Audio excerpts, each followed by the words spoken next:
Και εγώ κάθε μέρα έβγα 6 ώρα το πρωί από το σπίτι μου. Και ερχόμουν εδώ και υποδεχόμουν τους μαθητές και τους εκπαιδευτικούς.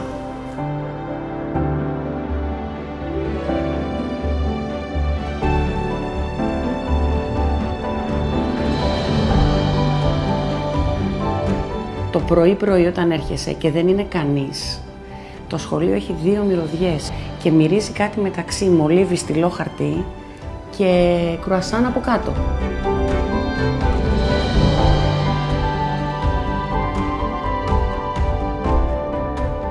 Πρώτη φορά που ήρθα στα εκπαιδευτήρια Κωστέα Γείτονα ήμουνα 24 χρονών, το 1975. Εδώ σε αυτό το σχολείο μεγάλωσα, πέρασαν 42 χρόνια που το υπηρέτησα, 42 χρόνια και μου φαίνεται σαν χθες. Είχα περάσει και μια φιλοσοφία με τη θέλησή μου αλλάζει τον εαυτό μου, με την αγάπη στον άνθρωπό μου και με την ενεργητικότητα και δραστηριότητα αλλάζει τον κόσμο.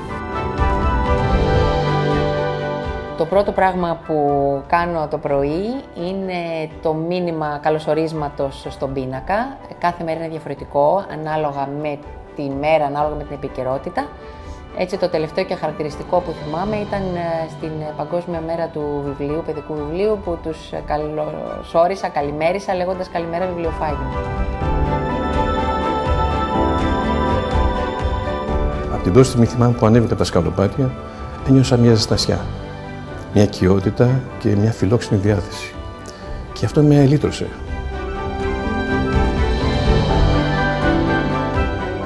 Το παρελθόν σε αυτό το σχολείο είναι οι βάσεις που χτίστηκε το μέλλον του. Εγώ εύχομαι να συνεχίσει να ονειρεύεται όπως ονειρεύτηκε όλα αυτά τα χρόνια και να κάνει τα καινούργια όνειρα πράξεις για το μέλλον. Τι θα έλεγε σε κάποιον που είναι 50. Έχει καταφέρει να μπουσουλήσει, έχει καταφέρει να περπατήσει, καταλαβαίνει τι ωραίο που είναι να τρέχεις. Νομίζω στο CGS και σε όλους μας, όσους εκκλησιάζουμε στα 50, αξίζει να καταλάβουμε ότι ενδεχομένως μπορούμε και να πετάξουμε.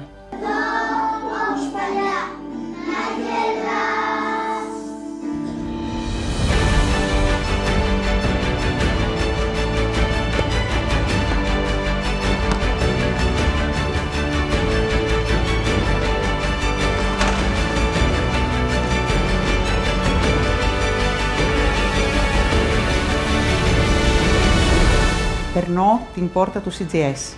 Ένα κλίμα με ανθρώπους που έδιναν αφιδό στο χαμόγελό τους, έδιναν αφιδό στη βοήθειά τους και αυτό νομίζω ότι συνεχίστηκε να υπάρχει και να το βιώνω εγώ, να το βλέπω, σε όλα τα 35 χρόνια της πορείας μου στο σχολείο. Βλέποντας τον κύριο γείτονα στην είσοδο του σχολείου να λέει καλημέρα, κατάλαβα και ποιο είναι το στίγμα του σχολείου. Στα χρόνια που θα έρθουν, το σχολείο θα είναι πάντα ένα σύγχρονο σχολείο που θα δίνει νόημα στην έννοια της εκπαίδευσης.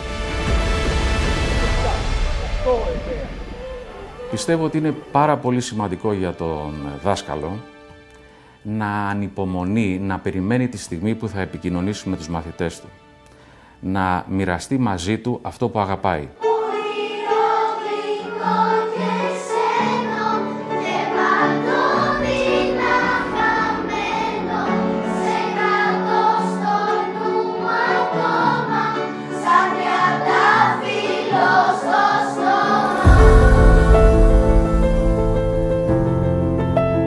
Μου έμαθε το σχολείο να εξελίσσομαι. Μου έμαθε το σχολείο να μην αφήνω τα πράγματα στάσιμα. Είμαι υπερήφανη μαμά, τώρα είμαι υπερήφανη γιαγιά, γιατί και τα δυο μου εγγόνια φοιτούν στο σχολείο αυτό. Ελπίζω να είμαστε καλά, να βλέπω το σχολείο να προοδεύει και να συνεχίζω να λέω το σχολείο της καρδιάς μας.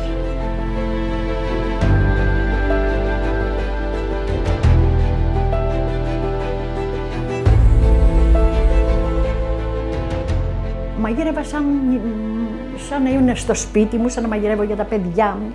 Να ρωτάω τα παιδάκια έξω, παιδάκια τι φαγή σας αρέσει να το κάνω, ας πούμε. Πήγαιναν να δούμε είχαν φάει, δεν είχαν φάει.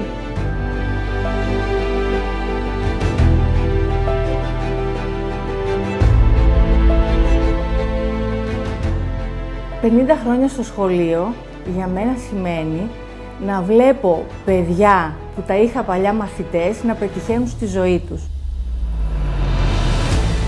Να παραμείνει ένα σχολείο ανοιχτό, που υποδέχεται καινούριους ανθρώπους και δίνει ευκαιρίες, που τους βοηθάει και οι ίδιοι να εξελιχθούν και να το εξελίξουν.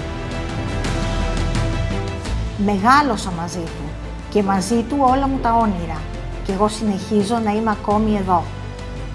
Αυτό που με χαροποιούσε ιδιαίτερα ήταν ότι τα παιδιά μου ερχόντουσαν με μεγάλη χαρά στο σχολείο, αφού όταν ήταν άρρωστα κλαίγαν που δεν θα έρθουν στο σχολείο.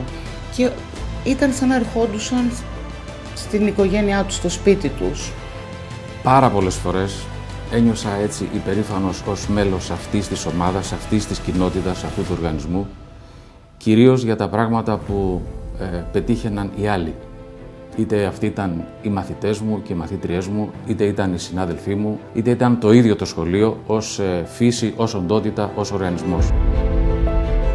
Περισσότεροι συνάδελφοι με φωνάζουν ληξίαρχο, γιατί γνωρίζω εδώ και 2 γενιές παιδιά και τα παιδιά τους πλέον που είναι μαθητές, που έμεναν οι γονείς, που μένουν τα παιδιά.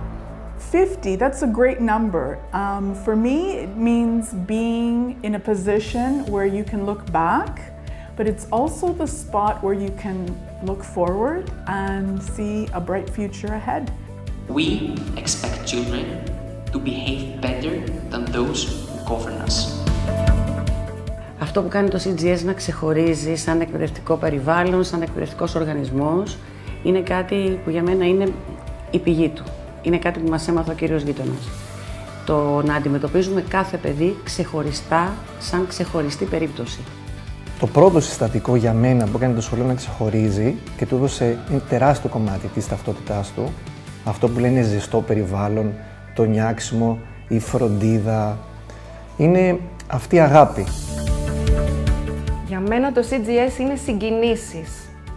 Τους μαθητές μου να πετυχαίνουν τα όνειρά τους. Σε αυτό το σχολείο, 30 χρόνια νιώθω ελεύθερη. 50 χρόνια CGS. Η πιο εύκολη ευχή είναι να τα εκατοστήσει. Εγώ το προχωράω ακόμα παραπέρα, να είναι πολλά περισσότερα χρόνια από τα 100 και πάντα να εκπέμπει αυτή τη ζεστασιά και αυτή την αγάπη προς τα παιδιά. Μετά από 32 χρόνια συνεχούς παρουσία στο σχολείο, χαίρομαι γιατί αυτό το κλίμα, αυτή η πρωτοπορία και η ζεστασιά, η αγκαλιά που υπήρχε στο σχολείο συνεχίζει και υπάρχει. Εγώ τελείωσα το 1987. Αν θυμάμαι καλά, πρέπει να ήταν η πρώτη ή δεύτερη φουρνιά μαθητών που έδωσαν πανελλήνιες. Μπήκα στο φυσικό. Μάλιστα θυμάμαι ότι ο κύριος γείτονας, ο Χρήστος, ο πρεσβύτερος, φεύγοντας μου είχε πει ότι όταν καλές σπουδές, καλή επιτυχία και όταν τελειώσεις, εδώ υπάρχει μια θέση για σένα. Κάτι το οποίο έμαθα μέσα από τη δουλειά μου στο σχολείο τόσα χρόνια είναι να εμπιστεύεσαι τα παιδιά. Έχουμε το καλύτερο ένστικτο νομίζω από όλους μας. Να διαφοροποιείς τις προσεγγίσεις σου προς κάθε παιδί.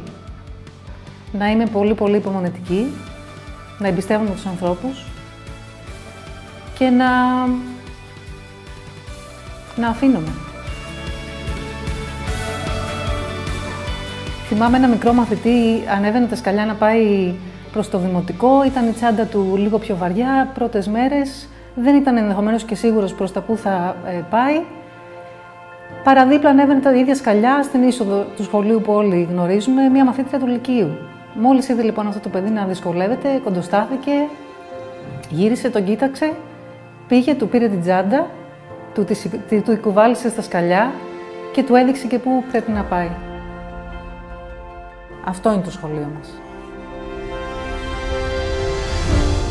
Για να γεννηθεί το CGS, χρειάστηκε το όραμα ενός ηγέτη. Αλλά για να φτάσει στα 50 χρόνια ζωής, Έπρεπε να κάνουν αυτό το όραμα δικό τους οι άνθρωποι του σχολείου. Σε αυτούς οφείλεται η σημερινή επέτειος και για αυτούς είναι βαθιά ευγνώμων.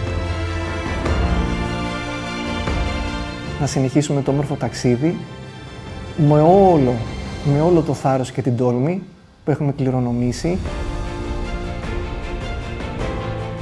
Δεν έχουμε να φοβηθούμε τίποτα.